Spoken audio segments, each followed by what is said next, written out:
जय हिंद। नमस्कार साथियों, कैसे हैं आप सभी लोग। उम्मीद करते हैं कि आप सभी लोग अच्छे होंगे। और साथियों, आप सभी लोग की तैयारी जो है बिल्कुल अच्छी तरीके से चल रही होगी। तो साथियों, आज की इस क्लास में हम सभी लोग जो है बिहार पैरामेडिकल PMPMM एग्जाम 2026 के लिए साथियों टॉप ऐसे इंपोर्टेड और चुनिंदे प्रश्नों को देखेंगे जो कि आपके 24 मई के एग्जाम के लिए काफ़ी ही इंपोर्टेंट है। तो आप इस क्लास को बिल्कुल अच्छी तरीके से लास्ट तक देखिएगा और इस क्लास में दिए जाने वाले इन सभी क्वेश्चनों को आप अच्छी तरीके से जरूर याद कर लीजिएगा, जिससे कि आप जो है अपने एग्जाम में सभी क्वेश्चन को आसानी तरीके से बना पाएंगे। तो चलिए फिर क्लास को स्टार्ट करते हैं। उनसे पहले यदि आप इस चैनल पे पहली बार जुड़े हैं तो आप जो है इस चैनल को सब्सक्राइब कर लीजिए और सब्सक्राइब करके ऑल नोटिफिकेशन को ऑल पे दबा के जुड़ जाइए, जिससे कि जब भी कोई नई क्लास हो सबसे पहले जो है क्लास का नोटिफिकेशन आपके पास पहुंच सके। तो आप इस चैनल को सब्सक्राइब कर लीजिए, साथ ही साथ आप जो है इस क्लास को भी लाइक जरूर कर लीजिएगा। तो चलिए क्लास को स्टार्ट करते हैं और देखिएगा क्वेश्चन क्या पूछा है। क्वेश्चन यहाँ पे पूछा गया है कि किस पर्वत श्रृंखला को भारत की छत के समान जो है माना जाता है। चलिए बताएंगे। ये सभी क्वेश्चन जो है काफी इंपोर्टेंट और चुनिंदे क्वेश्चन है, जो कि आपके एग्जाम में 100% आपको ये सभी क्वेश्चन पूछे जाएंगे। और बताएंगे आप कि किस पर्वत श्रृंखला को भारत की छत के समान जो है माना जाता है। तो याद रखेंगे ये हिमालय को माने जाते हैं। ऑप्शन ए हो जाएगा सही जवाब, हिमालय को माने जाते हैं। चलिए अगला प्रश्न देखेंगे। प्रश्न यहाँ पे आपसे पूछा गया है और प्रश्न क्या पूछा है कि हेमीस्फीयर का अर्थ क्या है। चलिए बताएंगे। तो हेमीस्फीयर का अर्थ क्या है। तो हेमीस्फीयर का अर्थ होता है परिधि। ऑप्शन यहाँ पे सी सही जवाब है, परिधि होगा। चलिए अगला प्रश्न यहाँ पे है और प्रश्न क्या पूछा है कि जनरल डायर को किसने मारा था। चलिए बताएंगे आप कि जनरल डायर को किसने मारा। तो याद रख लीजिएगा आपकी जनरल डायर को जो है मारे गए थे आपके उधम सिंह के द्वारा। ऑप्शन यहाँ पे सी हो जाएंगे सही जवाब, उधम सिंह के द्वारा जो है जनरल डायर को मारे गए। चलिए अगला प्रश्न देखेंगे। प्रश्न यहाँ पे है कि पंडित भीमसेन जोशी किस क्षेत्र से जुड़े हैं। चलिए बताएंगे आप। तो पंडित भीमसेन जोशी किस क्षेत्र से जुड़े हैं। तो याद रखेंगे ये जुड़े हुए हैं भारतीय संगीत से। ऑप्शन यहाँ पे सी आपका सही जवाब होगा, भारतीय संगीत से जुड़े हुए हैं। चलिए अगला प्रश्न देखेंगे। प्रश्न यहाँ पे है और प्रश्न क्या पूछा है कि फांसी का युद्ध के बाद नवाब कौन बना। चलिए बताएंगे। तो यहाँ पे आप प्लासी कर लीजिएगा कि प्लासी के युद्ध के बाद जो है नवाब कौन बना। तो इसके बाद नवाब बने थे मीर जाफर। ऑप्शन ए करेंगे सही जवाब, मीर जाफर होगा। चलिए आगे देखेंगे। अगला प्रश्न यहाँ पे है और प्रश्न क्या आपसे पूछा गया है कि सीमांत गांधी किसे कहा जाता है। चलिए बताएंगे आप। तो सीमांत गांधी किसे कहा जाता है। तो याद रखेंगे सीमांत गांधी जो है यहां पे कहे जाते हैं खान अब्दुल गफ्फार खान को। ऑप्शन यहां पे डी इस क्वेश्चन का सही जवाब दिए गए हैं, खान अब्दुल गफ्फार खान को कहे गए हैं। चलिए अगला प्रश्न देखेंगे। प्रश्न यहां पे है कि बिहार का पहला नगर निगम जो है ये कहां बना। चलिए बताएंगे आप। तो बिहार का पहला नगर निगम कहां बना। तो याद रखेंगे कि बिहार का जो पहला नगर निगम बना था ये बने हुए थे आपके पटना में। ऑप्शन यहाँ पे 20 क्वेश्चन का सही जवाब होगा, पटना में बने हुए थे, याद रखेंगे। अगला प्रश्न यहाँ पे दिया गया 8 नंबर कि गेहूं उत्पादन का प्रमुख राज्य कौन है। चलिए बताएंगे। तो गेहूं उत्पादन का प्रमुख राज्य कौन होगा। तो गेहूं उत्पादन का प्रमुख राज्य जो है यहां पे हो जाएंगे उत्तर प्रदेश। ऑप्शन ए सही जवाब है, उत्तर प्रदेश से हो जाएंगे। आप अच्छे से इनको याद रखेंगे। चलिए अगला प्रश्न देखेंगे। प्रश्न यहां पे है कि कांग्रेस का पहला अधिवेशन कहां हुआ। चलिए बताएंगे।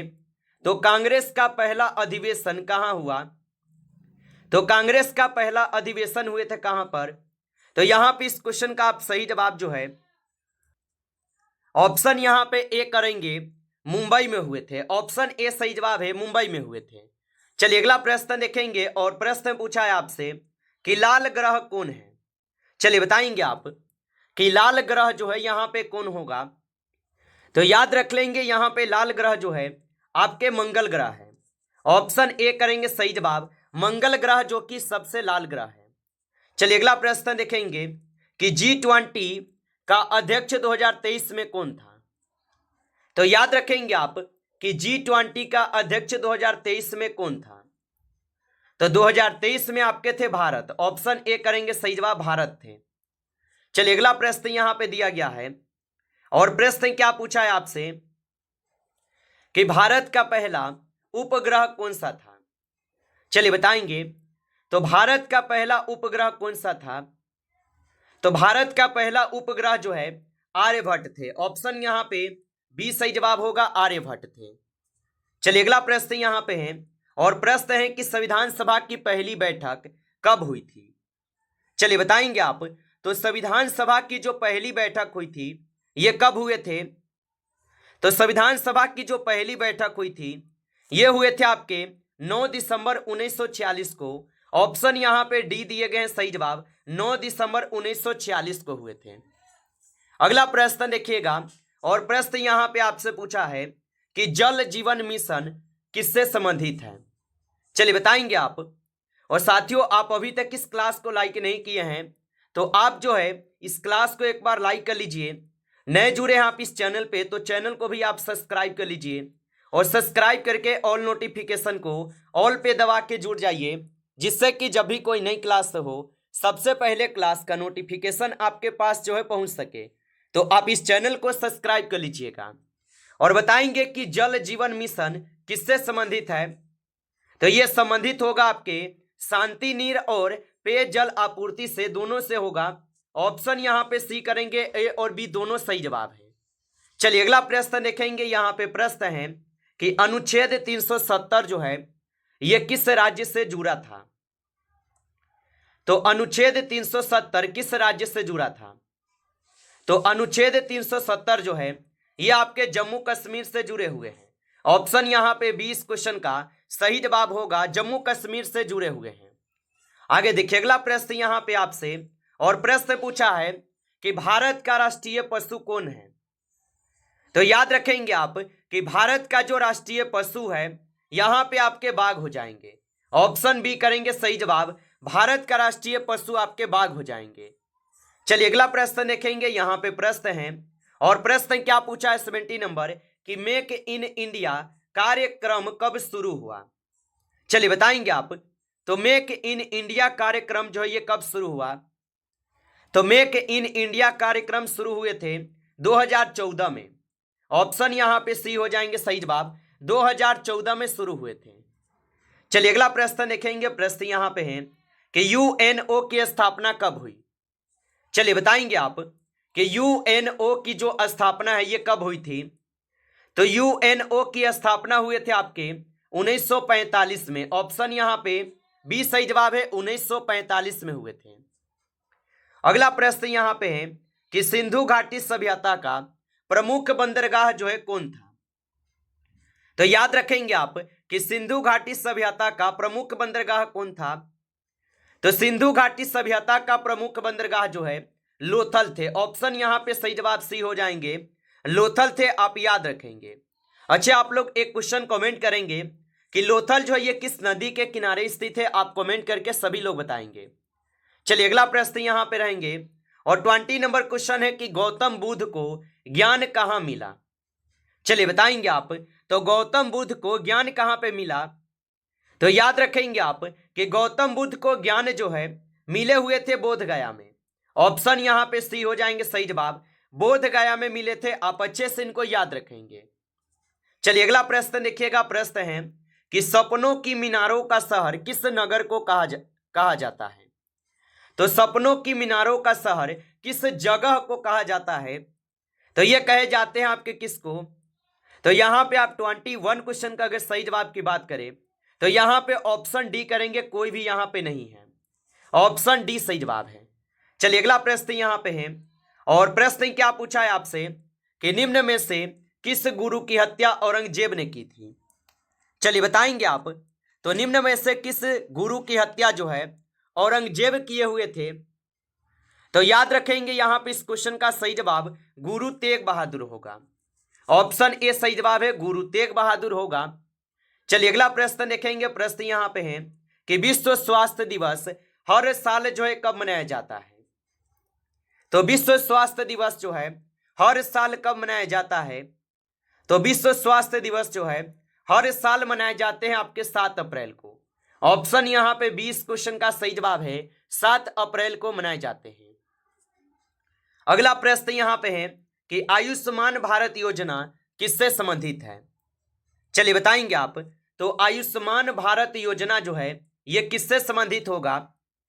तो आयुष्मान भारत योजना जो है ये संबंधित हो जाएंगे स्वास्थ्य बीमा से। ऑप्शन यहाँ पे डी सही जवाब हो जाएंगे, स्वास्थ्य बीमा से होगा। चलिए अगला प्रश्न देखेंगे। प्रश्न यहाँ पे है कि प्रधानमंत्री जन धन योजना का मुख्य उद्देश्य क्या है। तो याद रखेंगे आप कि प्रधानमंत्री जन धन योजना का मुख्य उद्देश्य क्या है। तो इनका मुख्य उद्देश्य होता है वित्तीय समावेश। ऑप्शन यहाँ पे जो है आपके बी दिए गए सही जवाब वित्तीय समावेशन होते हैं। आगे देखिए अगला प्रश्न यहाँ पे है 26 नंबर, बेटी बचाओ और बेटी पढ़ाओ योजना का मुख्य लक्ष्य क्या है। चलिए बताएंगे आप।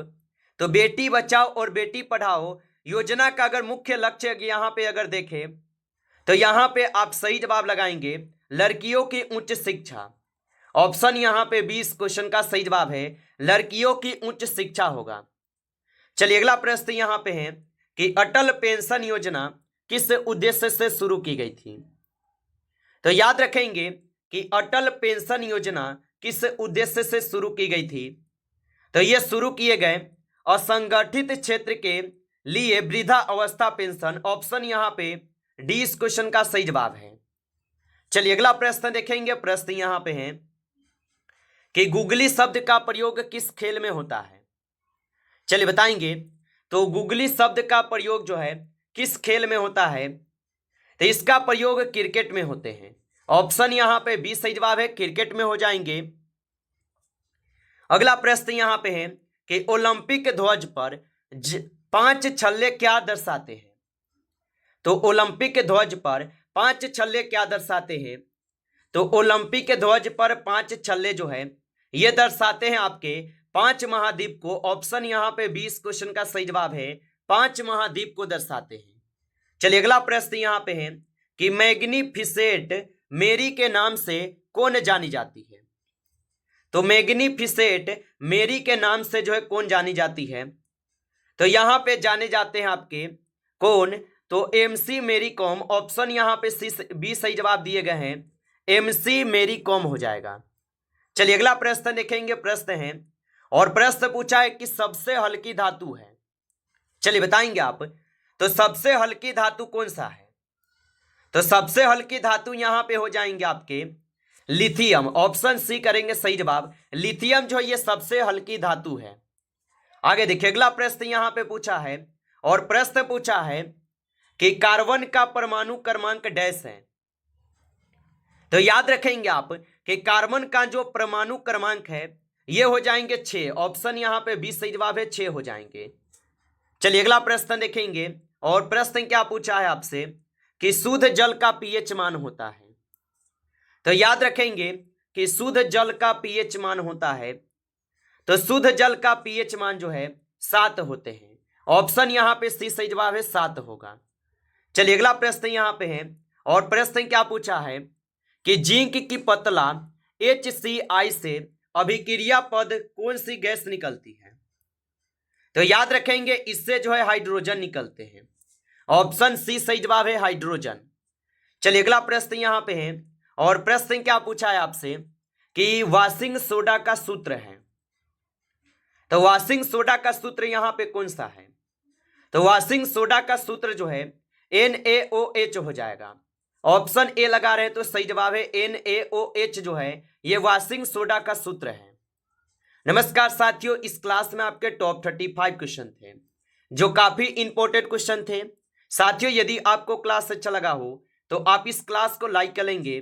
नए जुड़े हैं आप इस चैनल पे तो चैनल को सब्सक्राइब करके ऑल नोटिफिकेशन को ऑल पे दबा के जुड़ जाइए, जिससे कि जब भी कोई नई क्लास हो सबसे पहले क्लास का नोटिफिकेशन आपके पास जो है पहुंच सके। तो आप इस चैनल को सब्सक्राइब कर लीजिएगा। चलिए फिर मिलते हैं आपसे एक नेक्स्ट टॉपिक के साथ नेक्स्ट क्लास में। तब तक के लिए जय हिंद, जय भारत।